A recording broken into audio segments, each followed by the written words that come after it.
Newsdesk. I'm Ellie and I have Matt and Sally on the desk with me this week. We've got a lot in store for you as we take a look at the newly developed Early Start Discovery Space, as well as the notable Save the Reef campaign. And Wollongong was in safe hands with a myriad of heroes and a few villains were in town for Comic Gong. And then a story on UOW's very own Uni Cup. But first we have Matt with the news of the day.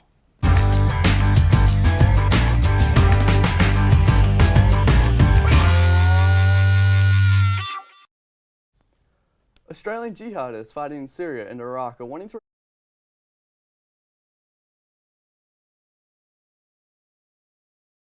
with a 25 years minimum jail sentence. It has been found that after a processing error with the Australian Immigration Department that as many as 2,600 passengers of the cruise ship the Diamond Princess are still technically at sea. This error has caused confusion among government agencies over who is in the country, and many passengers remain unaware of this error. There has been controversy raised over the body shop's latest advertisement after it caused distress to a victim of sexual assault. The campaign depicts a naked man's crotch covered by a marijuana leaf-shaped soap. Its tagline reading, "Get your hands on the good stuff." The body shop has stated that the advertisement was meant to be light-hearted and humorous. The semi-finals of the European Song Contest, Eurovision, were underway in Vienna yesterday. The first 10 qualifying countries for the grand final have already been announced, including Serbia, Belgium and Georgia. This is Australia's first year competing and being represented by Guy Sebastian. And that's the news of the day.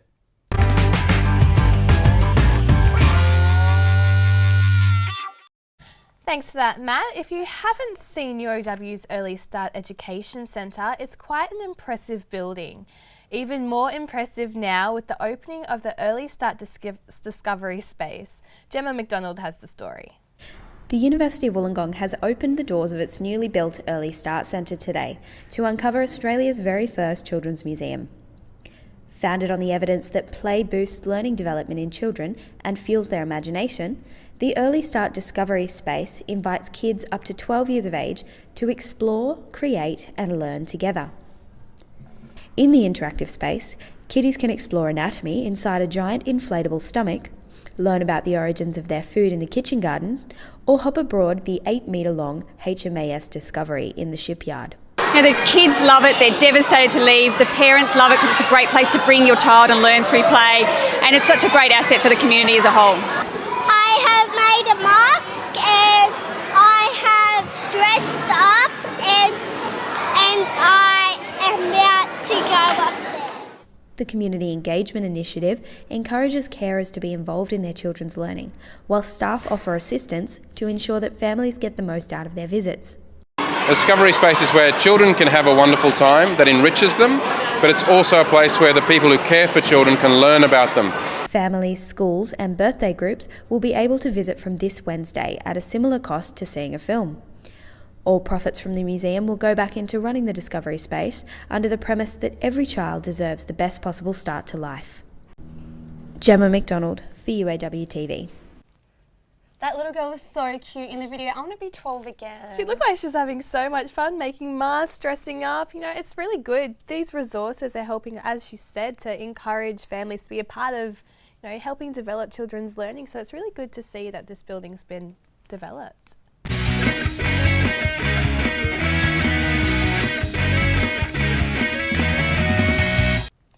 There are a few things in Australia as beautiful as the Great Barrier Reef, and with Australia in danger of losing one of its natural treasures, the Save the Reef campaign has emerged, with awareness for the campaign being raised by a barbecue at UOW this week. Gemma McDonald reports. The Australian Youth Climate Coalition has been asking students to protest coal mining operations in the Great Barrier Reef. By threatening to dump their bank, student customers can let them know that this is not how they want their money to be spent. Vice President of the AYCC, James Clark, said that the reef is one of Australia's greatest national treasures and shouldn't be risked for the sake of coal mining. Gemma McDonald for UOW. So guys, have you been to the Great Barrier Reef? I have. It's such a beautiful Australian landmark. It's just absolutely amazing. It brings so many tourists. Everyone comes around the world to see it because it's actually incredible. I haven't been, Matt, but I heard it is incredible, and it sucks that this, it might, with what's going on with it actually might threaten its World Heritage listing. So hopefully that doesn't happen.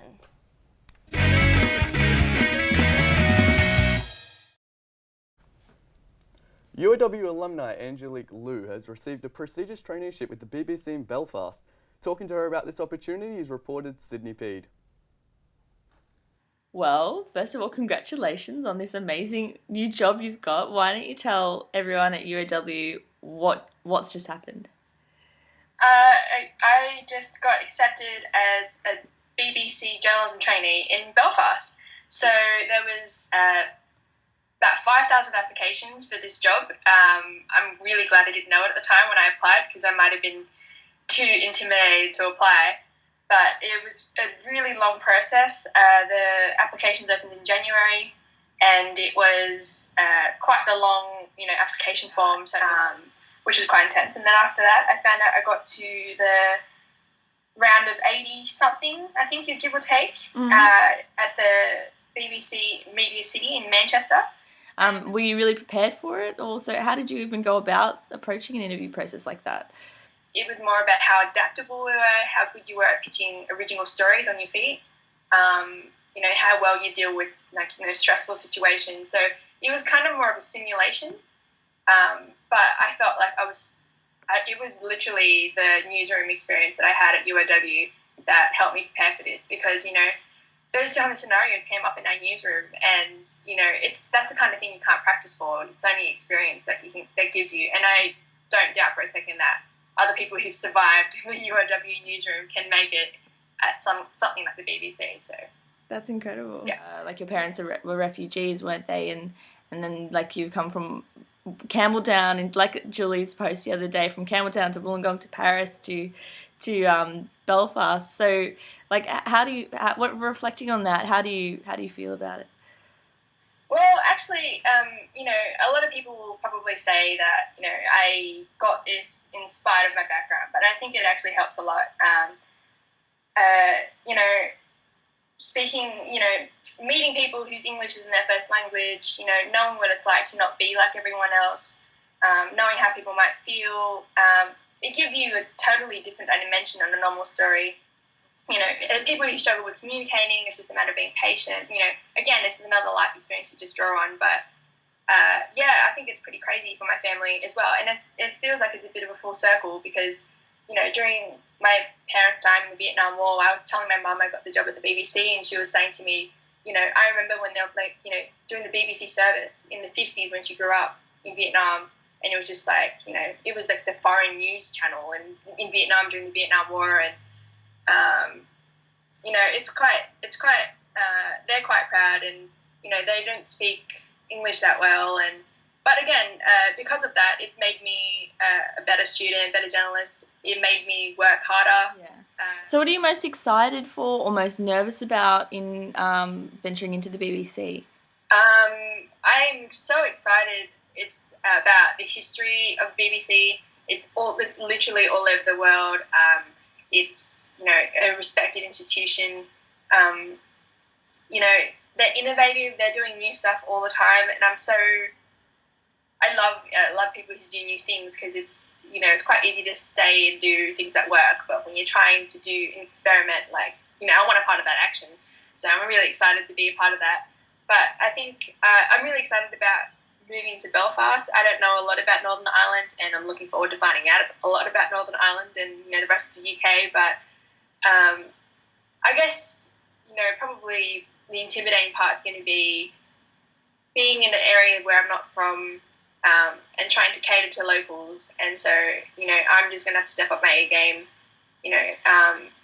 Make sure I'm prepared, and make sure that the BBC feel like they've done the right thing by hiring me. That right there is epic. She's such an inspiration for everybody studying journalism at UOW. I wish her nothing but the best. And with the BBC, probably one of the biggest news media corporations in the world, in Belfast, halfway around the world. It's incredible. Rain and gale force winds have lashed the Illawarra coast today.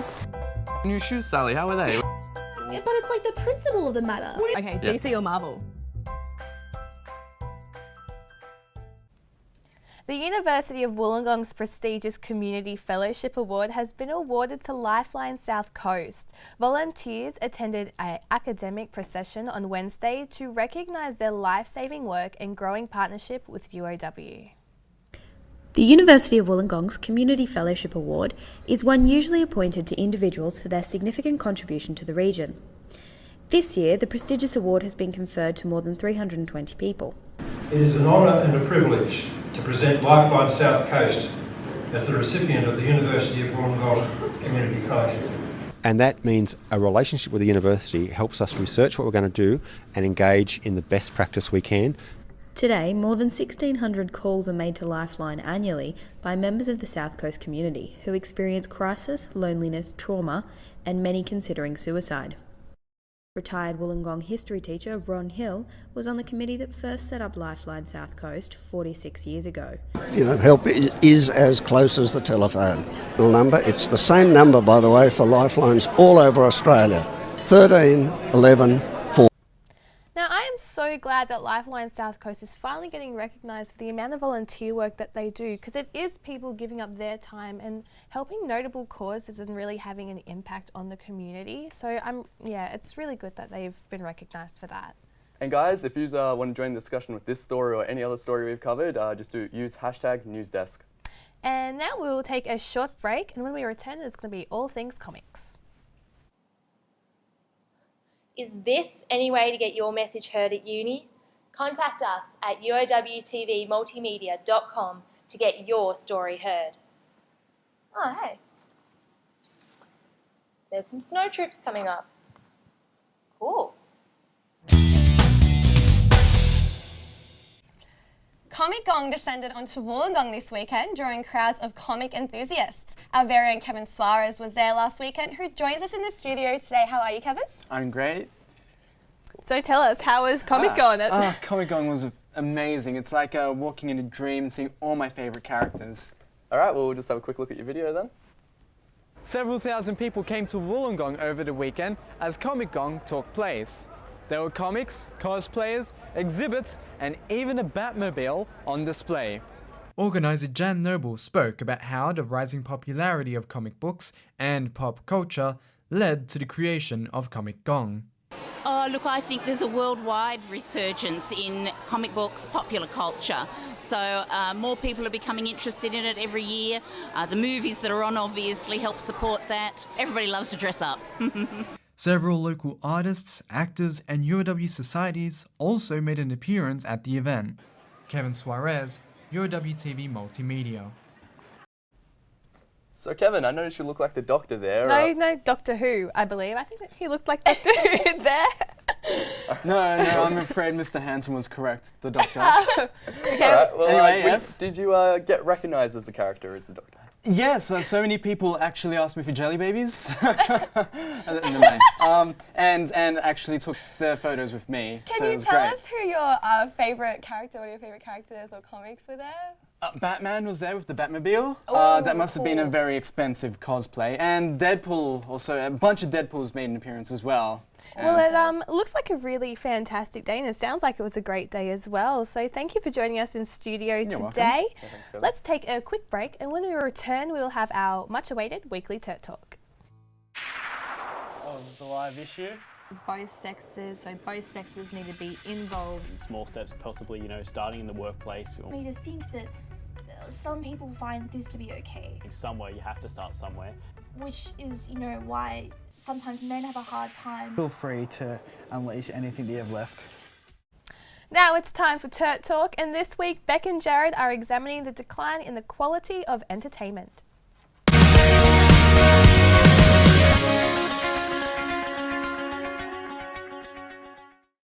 Hi, this is Turt Talk, and I'm Beck. And I'm Jared.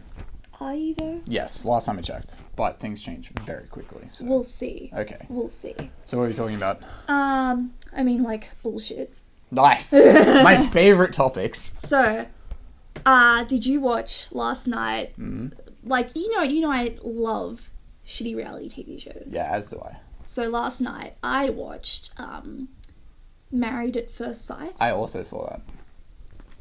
Well then. I turned over from SBS 2, which was talking about the deep web and IT security, which is my field of study, to Married at First Sight. Excellent choice. Yeah, I know. Thank you. So, what did you think? Well, one of the big things about it was like the whole, like they had promos going for it constantly. And then basically saying, so for anyone who doesn't know, it's essentially you have these people who are just like picked by bullshit like psychologists and like one of the titles was like the relationship psychologist. Yeah, and I was just like, that person, this is the only person with that title who is currently getting any work. So they pick them, like selected, and then they're put together and they just like go down the aisle and get married.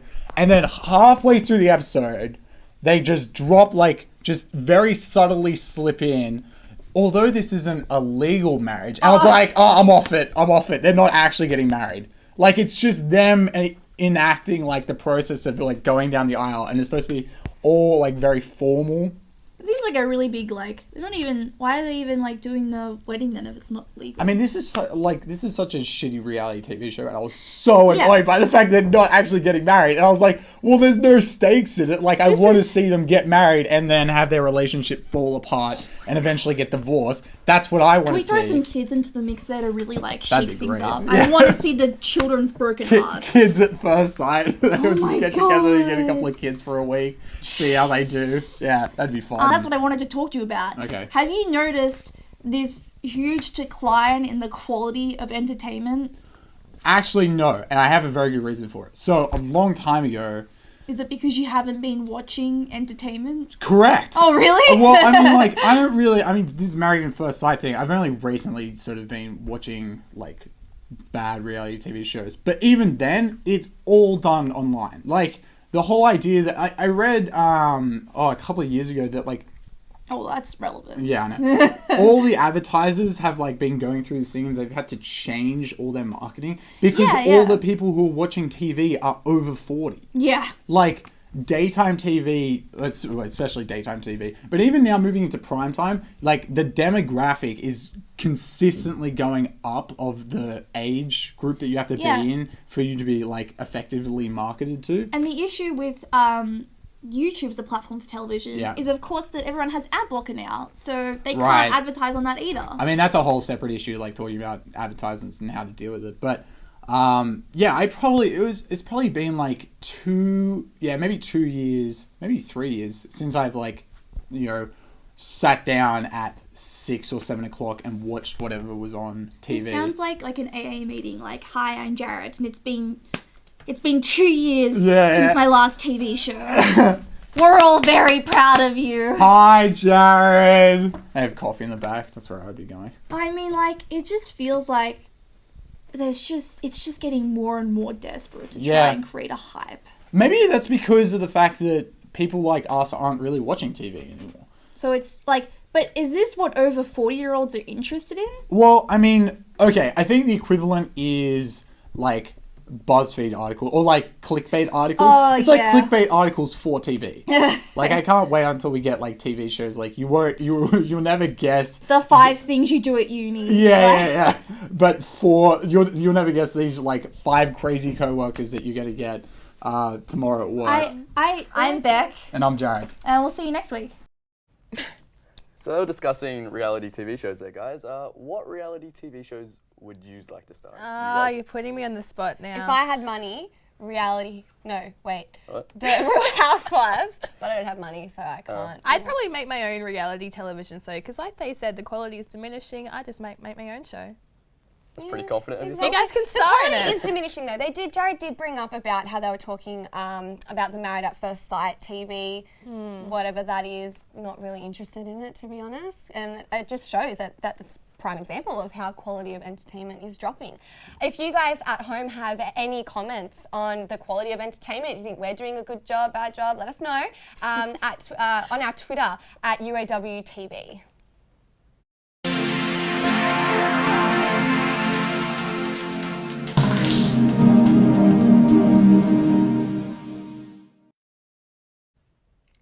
Cups, and not King's Cups. Soccer has one, rugby has one, cricket has one, and now the uni has one. The prestigious Uni Centre Uni Cup was contested this week, and John Weiss had the story. This is the 8th year that the Uni Cup has been held with sports such as OzTag, basketball, soccer, volleyball, and a surprise round of table tennis being part of the competition. Yeah, we thought we'll give table tennis a go and see how it goes. And by all reports so far, it's been very successful and could possibly be a permanent fixture. The Law Society has a 3-year winning streak, and partway through, the Health Science Social Club looked to be the front runner. At the end of the day, however, Sparta took out the win, crediting their victory to a good team turnout. Jonathan Weiss for UOWTV. It's so great seeing the UOW community just come together for not just for the sports. Yeah, well, everyone's involved, you know, as a community at the university, as a community, we're all coming together, competing, and I think it's really healthy to have that outlet as well from stress from uni as well. So, looks like it was a great day.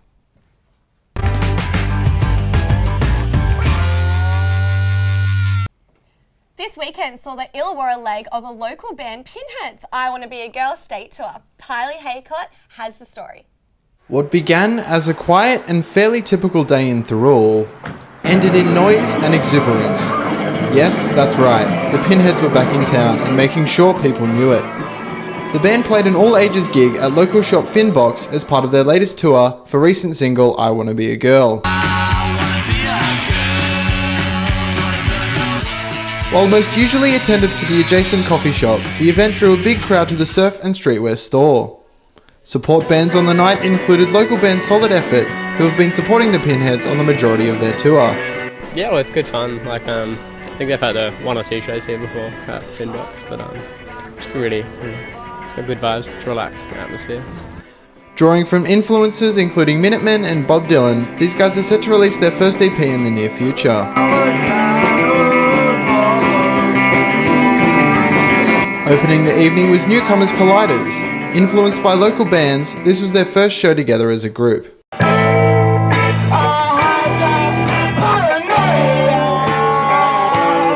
then some of my mates have started little garage bands and they haven't, but we all just sort of clicked a bit, eh? Yeah, sick, yeah. It's cool. As their reputation grows, along with their fan base, the Pinheads are set to become one of the biggest bands to come out of Wollongong in recent years. A true sign of the renewed youth culture that is shaping our city. Tyler Haycott, UOWTV Multimedia. Tyler there with that story, and they look like a bunch of cool guys. Really they look like a bunch of Pinheads. I wonder how they got that name. Honestly, it's just, I would love to know. It's so awesome seeing the local bands though getting more airtime and getting themselves out there so everyone is aware of them.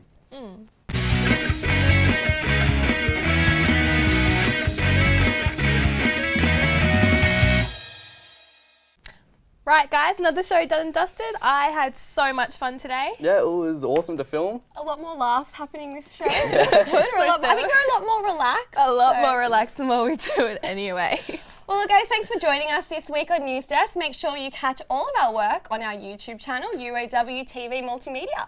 And like our Facebook page. And online on our website at uowtvmultimedia.com. Don't forget to #Newsdesk. See you later, guys. See you guys. Bye.